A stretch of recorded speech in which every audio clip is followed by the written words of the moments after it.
जेठ की दोपहरी थी। सूरज आग उगल रहा था और बरगद के पत्तों से भी पसीना छूट रहा था।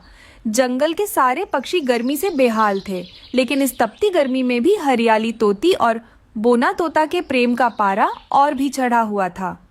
जंगल के बीचों बीच एक पुराना बरगद का पेड़ था, जहाँ रीमा चिड़िया और टुन्नू चिड़ा का सुखी संसार रहता था। अरे टुन्नू, जरा पंख तो चल दो। इस गर्मी ने तो बेजा फ्लाई कर दिया है। और देखो, हमारा कुक्कू कहाँ गया? फिर कोई शरारत कर रहा होगा। रीमा, तुम चिंता क्यों करती हो? मैं हूं ना। कुक्कू बस पड़ोस वाले आम के बाग में गुठलियां फेंक रहा है। तभी हरियाली तोती उड़ती हुई आई। उसके पीछे पीछे बोना तोता हाँफता हुआ आ रहा था। बोना आकार में थोड़ा छोटा था, लेकिन उसका दिल हरियाली के लिए किसी पहाड़ से भी बड़ा था। हरियाली, मेरी बात तो सुनो। मैंने तुम्हारे लिए पड़ोस के गांव से मीठे आम मंगवाई है, थोड़े से खा लो। बोना, पहले मेरी माँ को तो मना लो। वो कहती हैं तुम बहुत छोटे हो और उन्हें कोई लंबा चौड़ा तोता चाहिए। अगर तुम ऐसे ही करते रहोगे ना, तो देखना कुछ दिनों में मेरी शादी किसी दूसरे तोते से हो जाएगी। तुम चिंता मत करो हरियाली, मैं जाकर तुम्हारे माँ से बात करता हूँ। हाँ हरियाली बहन, तुम चिंता मत करो। आज टुन्नू और मैं जाकर तुम्हारे माँ से जरूर से बात करेंगे। आप दोनों का बहुत बहुत धन्यवाद रीमा बहन। इस बोने से तो कुछ भी नहीं होगा। आप ही कुछ न कुछ करके हम दोनों की शादी करवा दीजिए। यह सारी बातें दूर से पिंकी कव्वी सुन लेती है और वो तुरंत अपने दोस्तों के पास जाकर सारी बातें बताने लगती है। सुनो कालू, इस बोना और हरियाली की शादी नहीं होनी चाहिए। अगर ये साथ हो गए तो हमारे जंगल में तोते बहुत ज्यादा बढ़ जाएंगे और हमारे कव्वों का दबदबा इस जंगल से चला जाएगा। हाँ, और वैसे भी हरियाली की माँ तो वैसे ही गुस्सैल है। क्यों ना हम उल्लू मुखिया को भड़का दें कि बोना ने जंगल के नियम तोड़े हैं। मेरे पास एक उपाय है, बस मैं जैसा बोलता हूँ वैसा ही करना, ठीक है पिंकी? गर्मी इतनी बढ़ गई कि जंगल के जलाशय का पानी सूखने लगा। उल्लू मुखिया के पास सारे पक्षी जमा हो चुके थे। सारे पक्षी सुनो, अब तुम लोगों को पानी की चिंता करने की कोई भी जरूरत नहीं है। मैंने दूसरे जंगल में रहने वाले मुखिया से बात किया है। अब सारे पक्षी वहां पर जाकर पानी लेकर आ सकते हैं। तभी वहां पर पिंकी कव्वी आ जाती है और वो कहती है, मुखिया जी, बोना तोता आपकी संपत्ति चुराकर दूसरे जंगल के पक्षियों को बेच रहा है। मैंने पहले ही कहा था, ये बोना छोटा है पर खोटा है। मेरी बेटी की शादी इससे कभी नहीं होगी। ये सारी बातें सुनकर रीमा चिड़िया को बहुत ज्यादा गुस्सा आ जाता है और वो कहती है, ठहरिए मुखिया जी, बोना ऐसा नहीं कर सकता। कुक्कू, तुमने कुछ देखा? हाँ मम्मी, मैंने देखा था कि पिंकी आंटी कुछ चुरा कर बोना के घर की तरफ जा रहे थे, जब बोना हरियाली आंटी के लिए पानी लेने गया था। तभी वहाँ पर कालू कबूतर और लूसी आ जाते हैं। गुटरगू, मुखिया जी, मैं और लूसी गवाह है। बोना तो पूरा दिन प्यासे पक्षियों की सेवा कर रहा था। हाँ मुखिया जी, बोना बहुत सीधा है। बेचारे की जान मत लो इस गर्मी में। पिंकी कव्वी और कालू कौवा फंस गए। मुखिया का गुस्सा अब कौवों पर फूटा। कालू, पिंकी, तुम दोनों को सजा मिलेगी। तुम आज से पूरे हफ्ते सभी पक्षियों के लिए दूर की झील से पानी भरकर लाओगे। मुखिया जी, इतनी बड़ी सजा मत देना, हम लोगों को माफ कर दो। तुम लोग शुक्र मनाओ, मैंने तुम लोगों को इस जंगल से नहीं निकाल रहा हूँ। अगर एक ही दिन छोटा ना पानी लाने में, तो मैं तुम लोगों को नहीं छोड़ूंगा। कालू पिंकी विनती करते रह गए, लेकिन जंगल के मुखिया ने उन लोगों की एक भी नहीं सुनी। हरियाली की माँ को अपनी गलती का एहसास हुआ। उसने देखा कि बोना भले ही छोटा है, पर पूरा जंगल उसके साथ खड़ा है। बोना बेटा, मुझे माफ कर दो। तुम दिल के बहुत अमीर हो। चलो, आज ही शादी होगी। सच? हरियाली, अब तो तुम मेरी हो। हमेशा के लिए मेरे बोना। शादी की तैयारी शुरू हुई। टुन्नू चिड़ा ने फूलों का मंडप सजाया। रीमा ने गाना गाया। उस तपती गर्मी में जब तापमान 48 डिग्री था, जंगल में प्यार की ठंडी बयार चली। बोना और हरियाली की शादी में सबने मिलकर जामुन की दावत उड़ाई। इस तरह उन दोनों की शादी हो जाती है। वहीं दूसरी तरफ सारे कौवे मिलकर मटकों में पानी भर रहे थे। जग्गू बहुत ज्यादा परेशान हो रहा था। पापा, मैंने क्या किया है? मैं क्यों मटकों में पानी भर रहा हूँ? आप लोगों ने किया है ना चोरी, आप लोग भरो। मैं तो शादी पर जा रहा हूँ और मजे मजे से फल खाऊंगा। हाँ कालू जी, मैं भी शादी पर जाना चाहती हूँ। मैंने सुना है वहाँ पर ढेर सारे मीठे मीठे फल रखे हुए हैं। तुम दोनों चुप हो जाओ और हम दोनों की मदद करो। इस तरह उन लोगों की गलती की सजा मिल जाती है। बोना तोता कद में छोटा था, जिसके कारण हरियाली की माँ उसे नापसंद करती थी, लेकिन अंत में उसकी ईमानदारी, सेवा भाव और अटूट प्रेम ने सबका दिल जीत लिया। किसी व्यक्ति की योग्यता उसके शरीर की बनावट से नहीं, बल्कि उसके गुणों और कार्यों से मापी जानी चाहिए। एक खुशहाल सा जंगल था। इस जंगल में रहने वाला टुन्नू चिड़ा अचानक से एक दिन रीमा चिड़िया से शादी करके अपने घर ले आता है। टुन्नू की माँ ये देखकर बहुत ज्यादा गुस्सा हो जाती है, क्योंकि टुन्नू की माँ को रीमा बिल्कुल भी पसंद नहीं थी। टुन्नू बेटा, ये तूने क्या कर दिया? मैं तो तेरी शादी किसी अमीर घराने चिड़िया से करना चाहती थी, मगर तूने इस गरीब चिड़िया से शादी क्यों की? मैंने तो पहले ही बोला था ना, ये चिड़िया मुझे बिल्कुल भी पसंद नहीं है। ऐसा मत बोलो माँ, रीमा बहुत अच्छी है। उसके तो माता पिता कोई नहीं, वो तो आपको ही अपनी माँ मानेगी। आपको शिकायत का मौका बिल्कुल नहीं देगी। हाँ माँ जी, मैं आपको शिकायत का मौका बिल्कुल नहीं दूंगी। मैं आपको आपके बेटे को किसी भी चीज़ की कमी नहीं होने दूंगी। उस दिन टुन्नू की माँ कुछ नहीं कहती है। इस तरह कुछ दिन बीत जाते हैं। रीमा और टुन्नू बहुत खुशी से रहने लगते हैं और उन लोगों को एक प्यारी सी बेटी होती है। एक दिन टुन्नू बहुत ज्यादा परेशान होकर अपने घर आता है और रीमा से कहता है, रीमा, हम लोगों का बहुत ज्यादा नुकसान हो चुका है। हमारा सारा फसल कीड़े खा चुके हैं। टुन्नू जी, अब हम लोग क्या करेंगे? घर कैसे चलाएंगे? हमारे बेटी का क्या होगा? तुम चिंता मत करो रीमा, कल सुबह होते ही मैं शहर जाऊंगा और वहां पर कुछ काम ढूंढकर 6 महीना तक अच्छे से पैसे कमाऊंगा। फिर से वापस आकर अच्छे से खेती बाड़ी शुरू कर दूंगा। तुम माँ और चुटकी का अच्छे से ध्यान रखना। रीमा, अपना ख्याल रखना। माँ, मेरी रीमा बहुत भोली है, इसे परेशान मत करना। अरे जा जा, जैसे मैं तो इसे कच्चा चबा जाऊंगी। तू बेफिक्र रह बेटा, मैं इसे खिला खिला कर महारानी बना दूंगी। टुन्नू जी, अच्छे से अपना ध्यान रखना। पापा, मेरे लिए कुछ खिलौने जरूर से लेकर आना। टुन्नू के जाते ही सासू माँ का असली रूप बाहर आया, लेकिन वे उसे मारती पीटती नहीं थीं, बल्कि उन्होंने एक अनोखी दुश्मनी निकाली। वे दिन भर रीमा को मीठे लड्डू और मोमोज और जलेबी घी वाले बीज और मीठे फल खिलाती। आपका बहुत बहुत धन्यवाद माँ जी, ये सब मुझे बहुत ज़्यादा पसंद है। खा बहू खा, तू खाएगी नहीं तो मेरा बेटा कहेगा माँ ने सुखा दिया। रीमा को खाते हुए देखकर रीमा की सास बहुत ज्यादा खुश हो जाती है। कुछ महीने बीत गए। रीमा जो कभी बिजली की तरह उड़ती थी, अब वो एक गोल मटोल गेंद जैसी दिखने लगी थी। उसकी बेटी चुटकी इतनी शरारती थी कि वो रीमा के पेट को ढोल की तरह बजाती थी। मम्मी, आप तो अब उड़ती नहीं, बस लुढ़कती हो। चुटकी, रुक जा बदमाश, जरा सांस तो लेने दे। तभी वहाँ हरियाली, तोती और पिंकी उड़ती हुई आई। अरे ओ रीमा, सुना क्या? कल टुन्नू वापस आ रहा है। पर बहन, तू तो पहचान में ही नहीं आ रही। तू चिड़िया है या कद्दू? हाय अल्लाह!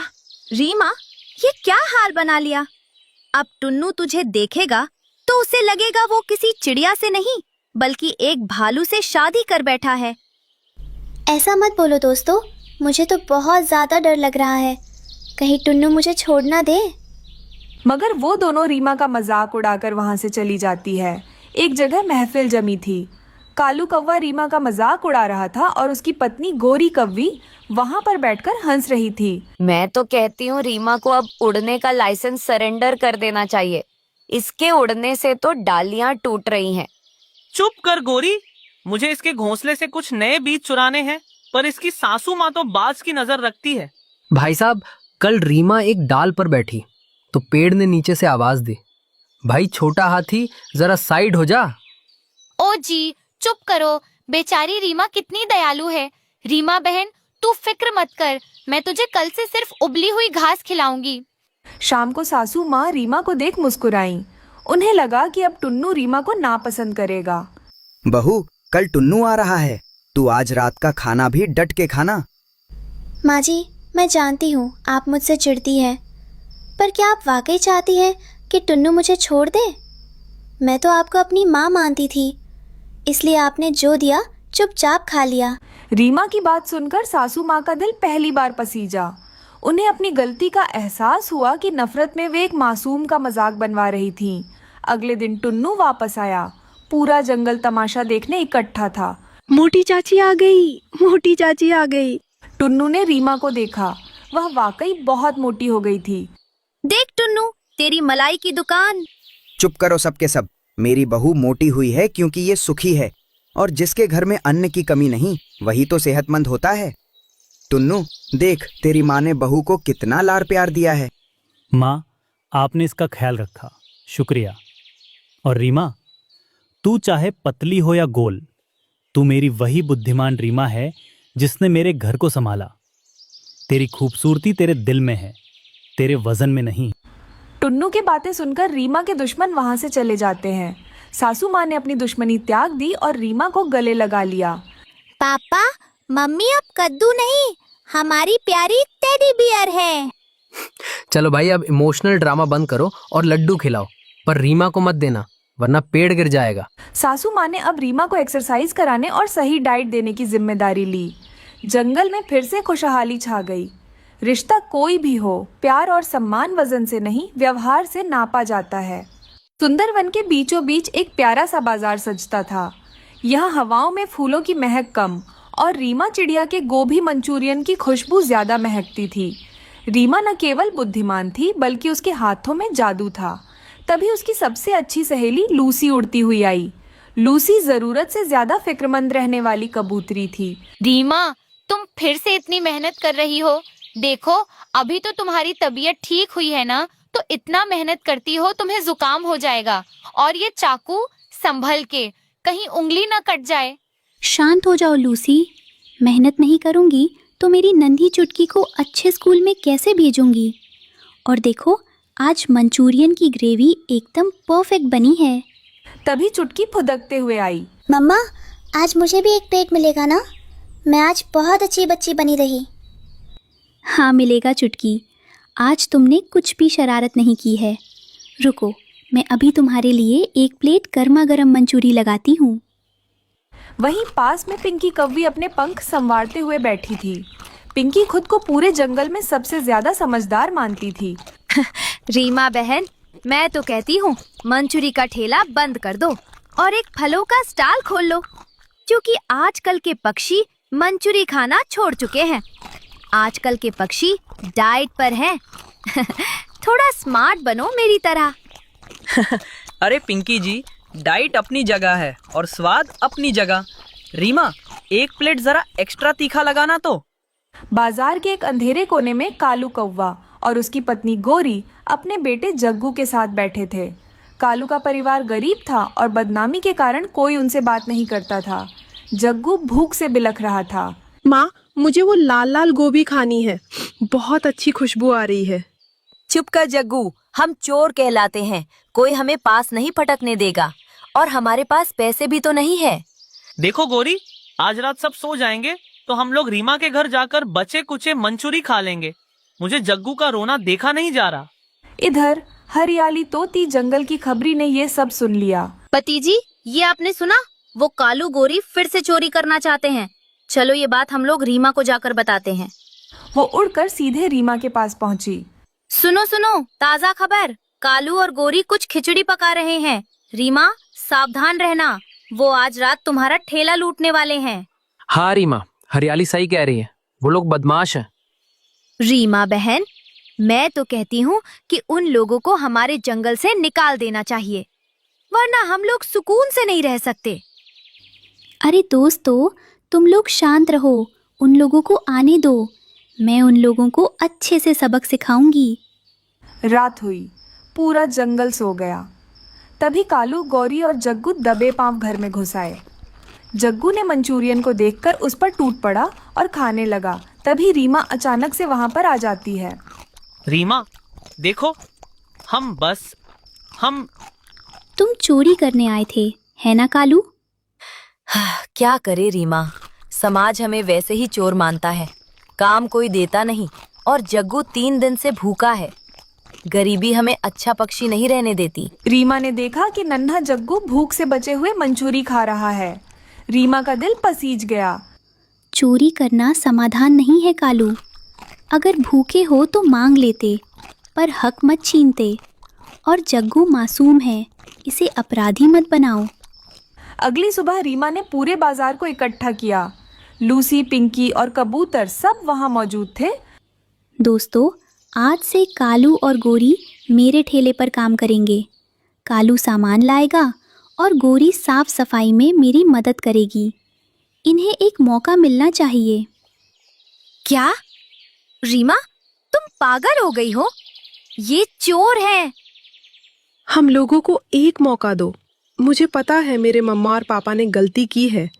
हम लोगों को वो गलती की सजा मिल चुकी है। मगर मैंने तो कोई गलती नहीं की ना, तो मुझे क्यों सजा दे रहे हो? हम लोगों को माफ कर दो। पिंकी आंटी, अगर जग्गू को खाना मिलेगा तो वो चोरी क्यों करेगा? मम्मा कहती है कि प्यार से हर किसी को बदला जा सकता है। रीमा सही कह रही है, मैं इन पर नजर रखूंगा। कालू, अगर ईमानदारी से काम करोगे तो मेरा साथ हमेशा रहेगा। कालू और गोरी की आंखों में आंसू आ गए।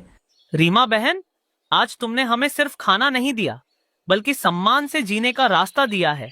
हम कभी तुम्हारा भरोसा नहीं तोड़ेंगे। महीने बीत गए। अब रीमा का ठेला एक बड़े मंचूरियन कॉर्नर में बदल चुका था। कालू अब जंगल का सबसे ईमानदार। वो तो अब घर घर दुकान जाकर रीमा के मंचूरी डिलीवरी करता था। जग्गू और चुटकी अब एक ही स्कूल में साथ पढ़ते थे। शाम का समय था।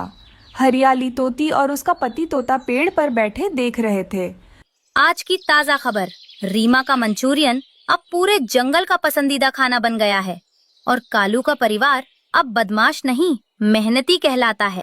रीमा, जग्गू को ज्यादा मिर्च मत देना, उसका पेट खराब हो जाएगा। सब ठीक है लूसी, देखो तो सही, सब कितने खुश हैं। पूरा जंगल गोभी मंचूरियन की खुशबू और पक्षियों के खिलखिलाते शोर से गूंज उठा। रीमा की बुद्धिमानी ने न केवल एक परिवार को भुखमरी से बचाया, बल्कि नफरत को प्यार में बदल दिया। घनघोर घटाएं छाई हुई थीं। जंगल के पेड़ों पर बूंदों का संगीत बज रहा था। जहां बाकी पक्षी घोंसलों में दुबके थे, वहीं रीमा चिड़िया का घर किसी अजूबे से कम नहीं था। उसने तिनकों, मिट्टी और छोड़ी हुई लकड़ी की छोटी छोटी फट्टियों से एक ऐसा घर बनाया था जो बिल्कुल इंसानों के बंगले जैसा दिखता था। छत पर ढलान, छोटी सी खिड़की और सामने एक नन्हा सा बरामदा था। रीमा चिड़िया अपने पति का इंतजार कर रही थी। बाहर बारिश की रफ्तार तेज हो गई थी। माँ देखो ना, हमारा घर कितना सुंदर है। बाकी सब तो भीग रहे होंगे, लेकिन हम यहाँ कितने सुरक्षित हैं। छुटकी बेटा, खिड़की के सामने से हट जाओ। बारिश की पानी की वजह से तुम्हारी तबीयत खराब हो सकती है। तभी बारिश में भीगता हुआ टुन्नू कुछ फल लेकर वापस अपने घर आ जाता है। पापा आ गए, पापा आ गए।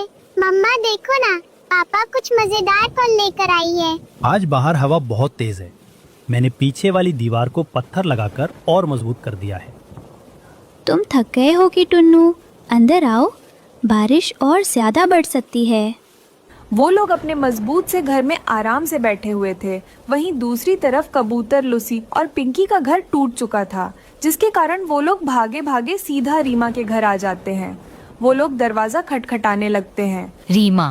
रीमा बहन, जल्दी से दरवाजा खोलो। अरे रीमा, ये तो लूसी का गला लग रहा है। हाँ टुन्नू जी, मुझे लगता है कि बारिश के कारण लूसी का घर टूट चुका है। जाइए, जल्दी दरवाजा खोलिए। रीमा, हमारा घोंसला तो उस पुराने बरगद पर था। हवा ने उसे तहस नहस कर दिया। लूसी बहुत डरी हुई है। मुझे अपनी चिंता नहीं है, पर इतनी ठंड में हम रात कहाँ बिताएंगे? अरे तुम दोस्त हो या मेहमान, अंदर आओ। मेरा घर बड़ा है, यहाँ तुम दोनों के लिए पूरी जगह है। मैंने पहले ही कहा था कि रीमा का बनावट कमाल का है। लूसी, तुम फिक्र मत करो, यहाँ गर्मी भी है और खाना भी। सारे लोग अंदर आ जाते हैं, आकर आराम से बैठ जाते हैं। पेड़ के दूसरी तरफ कालू कौवा, उसकी पत्नी गोरी और बेटा जग्गू बारिश में भीगते हुए बातें कर रहे थे। देखो उसे, इंसानों की तरह घर बनाकर रानी बनी बैठी है और हम यहाँ कीचड़ में पड़े हैं। सुना है उसने अंदर बहुत सारा अनाज जमा किया है। जग्गू बेटा, कुछ ऐसा करो कि उसका घर टूट जाए। पिताजी, मैं अभी जाकर उसकी छत के तिनके खींच लाता हूँ। एक बार पानी अंदर गया तो सब बाहर भागेंगे। तोता पेड़ की एक खोकर के अंदर बैठकर ये सब देख रहा था। वो कभी रीमा की मदद करता था तो कभी कालू के साथ दाने चुगता था। कालू गलत कर रहा है, पर अगर मैं रीमा को बताने गया तो कालू मुझे नहीं छोड़ेगा। लेकिन रीमा ने मुझे पिछली गर्मियों में पानी पिलाया था। नहीं, मुझे सही का साथ देना होगा। जग्गू चुपके से रीमा के घर की छत पर पहुंचा और अपनी चोंच से छत को कुरेदने लगा। ये कैसी आवाज है? रीमा, कोई ऊपर है? तभी तोता चिल्लाया, सावधान टुन्नू, जग्गू तुम्हारी छत तोड़ रहा है। टुन्नू तुरंत बाहर आ जाता है, आकर रंगे हाथ जग्गू को पकड़ लेता है। तभी दूसरी तरफ से कालू और गौरी भागे भागे अपने बेटे को बचाने के लिए आ जाते हैं। कालू, अपनी ओछी हरकतें बंद करो। अगर मेरे परिवार को आंच आई तो इस जंगल में तुम्हारी खैर नहीं। चलो जग्गू, यहाँ दाल नहीं गलेगी। कालू और गौरी वापस अपने घर आ रहे थे। बारिश और तेज हो गई। अचानक एक पेड़ की टहनी टूटने की आवाज आई। वो टहनी सीधे कालू और जग्गू के ऊपर आकर गिर जाती है। गौरी असहाय थी। बचाओ, कोई मेरे बेटे और पति को बचाओ। तभी रीमा और टुन्नू बाहर निकले। कबूतर भी साथ था। सबने मिलकर भारी टहनी को हटाया और कालू और जग्गू को सुरक्षित बाहर निकाला। रीमा, टुन्नू, हम तुम्हें नुकसान पहुंचाना चाहते थे और तुमने मेरी और मेरे बेटे की जान बचाई। घर ईंटों या तिनकों से नहीं, बड़े दिल से बनता है कालू। बारिश सबके लिए है और मुसीबत भी। चलो तुम भी मेरे साथ चलो, मेरे मजबूत से घर में। बारिश अब धीमी हो गई थी। मिट्टी की सौंधी महक हवा में घुल चुकी थी। रीमा के उस इंसानी घर में आज सिर्फ उसके दोस्त ही नहीं बल्कि उसके दुश्मन भी शरण लिए हुए थे। रीमा, तुमने आज सिर्फ घर नहीं, सबका दिल जीत लिया और ये साबित कर दिया कि बुद्धि और दया साथ मिल जाए तो जंगल भी स्वर्ग बन जाता है। माँ, क्या आप कालू अंकल हमारे दोस्त बन गए? हाँ बेटा, जब नफरत भीग जाती है तो सिर्फ प्यार बचता है।